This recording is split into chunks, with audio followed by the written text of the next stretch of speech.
তাড়াতাড়ি খাবার নেও, অফিসে যাইতে হবে। আজকে আবার অফিস বন্ধের ঘোষণা করতে হবে। অফিস আগামী 13 দিন বন্ধ থাকবে।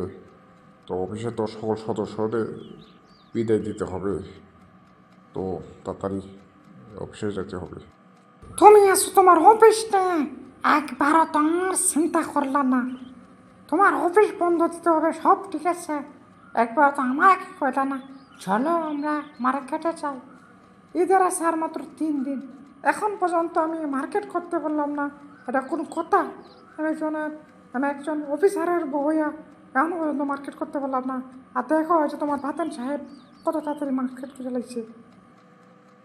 আরে রাগ করে না, অফিসটা বন্ধ দেয় তোমাকে নিয়ে মার্কেটে যাব।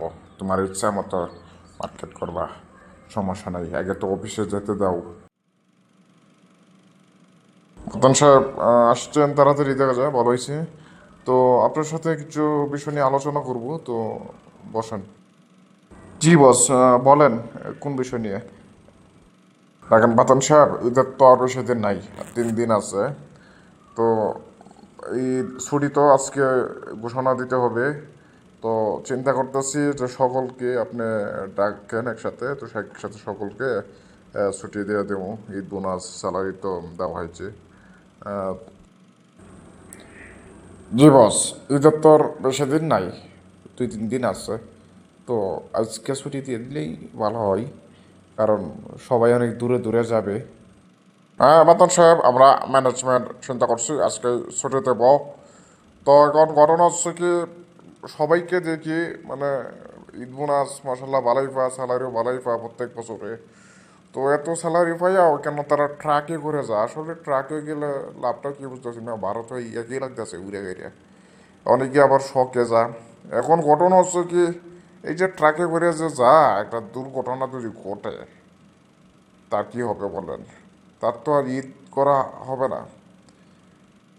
ও বস, গেছে বছরে তো আমাদের অফিসেরই কয়েকজন ট্রাক উল্টে গিয়া মারা গেছে রাস্তায়। তারা আর বাড়িতে যাইবার পারে নাই। তো এবারে যদি এরকম কিছু হয়, তাহলে কেঙ্কা করে হবে বস? আসলে সবাই নিজের থেকে সচেতন থাকতে হবে। মনে রাখবেন, আপনার যদি আজকে কিছু হয়ে যায়, আপনার পরিবারের একমাত্র ইনকাম সোর্স কিন্তু আপনি। যদি আপনার আজকে কিছু হয়ে যায়, আপনার পুরো পরিবার কিন্তু একদম পথে বসা যাবে। তাই নিজের সেফটি সবার আগে। ঠিক বলছেন বস। এই কথা তো আর কেউ চিন্তা করে না, না চিন্তা করিয়ে তারা সময়ের চিন্তাই করে যে ঈদে হিসাব করছি কখন স্বজনদের কাছে যাব, গিয়া ঈদের আনন্দ ভাগাভাগি করিয়া নিমু। আসলে কি, একদিন দেরি হোক, একদিন পরেই যান, মানে না ফিরার চেয়ে একদিন পরে ফিরা ভালো। দেখেন, আপনার জন্যে কিন্তু আপনার আশায় আপনার পুরা পরিবার তাকে আছে। আপনার পরিবারে কিন্তু আপনিই একমাত্র ইনকাম সোর্স।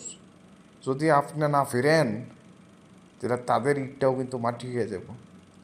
যে আপনি ঈদে না থাকেন, তারা কেঙ্কা করে ঈদ করবো বলেন? তারা তো আপনার আশায় তাকিয়ে আছে কখন আসবেন আপনি।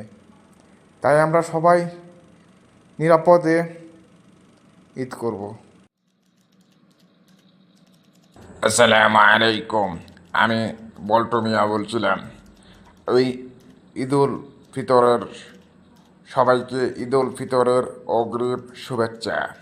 আপনারা যারা যারা বাড়িতে যাবেন, তারা অবশ্যই একটু ভেবে চিনতে সিদ্ধান্ত নেবেন।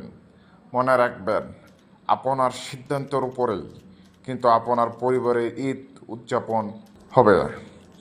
তো অতএব আপনি বাস ব্যতীত বা অন্য পরিবহন ব্যতীত কোনো ট্রাক বা পিক আপ বা লরির মাধ্যমে বাড়িতে যাওয়ার চেষ্টা করিবেন না। মনে রাখবেন, একটি দুর্ঘটনা সারা জীবনের কান্না। অপেক্ষায় তাকিয়ে আছে আপনার স্বজনেরা। মনে রাখবেন, আপনি যখন সুস্থ অবস্থায় বাড়িতে ফিরবেন, তখনই কিন্তু আপনার পরিবারের ঈদ উদযাপন সফল হবে এবং সার্থক হবে। একটি বছর আপনার অপেক্ষায় তারা রয়েছে, আপনি চাকরি থেকে আসবেন বাড়িতে, আপনাকে নিয়ে তারা করিবে ঈদের আনন্দ ভাগাভাগি। আর আপনি যদি না ফেরেন তাহলে কেমনে হবে? তারা তো আপনার অপেক্ষায় রয়েছে, তাই না? অতএব আমরা যারা যারা ঈদের লম্বা ছুটি পেয়েছি, আমরা সকলেই চেষ্টা করব ট্রাক বা পিক আপ বা লরি ছাড়া অন্য যে পরিবহনগুলো আছে, যেমন বাস বা অন্যান্য যে পরিবহনগুলো, সেইগুলো পরিবহন দিয়ে আমরা যাওয়ার চেষ্টা করিব এবং সুস্থভাবে গিয়ে যেন ঈদ করতে পারি সেই এবং আপনারা চেষ্টা করবেন মোবাইল ফোন, মানি ব্যাগ, আপনার মূল্যবান যে জিনিসপত্র আছে সেগুলা খুব সাবধানে রাখবেন। এইগুলা কিন্তু ছিনতাই হয়ে যেতে পারে যে কোনো সময়। ধরেন আপনার ছোটো ভাইয়ের জন্য একটা গিফট কিনেছেন, একটা দামি গিফট, সেটি রাস্তা দিয়ে যাওয়ার সময় বাড়ি পর্যন্ত পৌঁছাইতে পারলেন না, তার আগে সেটা ছিনতাইকারী নিয়ে গেল, তখন আপনার ছোটো ভাই কিন্তু অবশ্য মন খারাপ করবে। সেই দিক খেয়াল রেখে আপনার যে মূল্যবান জিনিস আছে সেটি খুবই সাবধানে রাখবেন এবং আপনার পাশের সিটে বসা অপরিচিত কেউ কোনো কিছু খেতে দিলে, এমনকি পানি কেটে দিলেও আপনি সেটি খাবেন না। একটু ভাবনা চিন্তা করে তারপরে কিন্তু খাবেন। যদি আপনি প্রয়োজন মনে করেন যে তারটা খাওয়া যায়, তাহলে আপনি খাইতে পারেন। যেহেতু এখন রমজান মাস চলিতেছে, অবশ্যই সেই ক্ষেত্রে কিন্তু ইফতারির সময় হয়ে গেলে আপনাকে অনেকেই পানি অফার করতে পারে বা ইফতারি অফার করতে পারে আপনার পাশের সিটের লোকেই। তখন কিন্তু একটু সাবধানতা অবলম্বন করে তারপরে কিন্তু সেই খাবারটি গ্রহণ করবেন। আমার মনে হয় যে গ্রহণ না করাই উত্তম। আপনি যখন গাড়িতে উঠিবেন তখন অবশ্যই আপনার প্রয়োজনীয় জিনিসপত্র নিয়ে উঠবেন। যদি সন্ধ্যা হয়ে যায় আপনি মনে করেন, অবশ্যই ইফতারটি নিয়ে তারপরে কিন্তু গাড়িতে উঠবেন, যাতে অন্য কারোর হেল্প আপনার না নিতে হয়।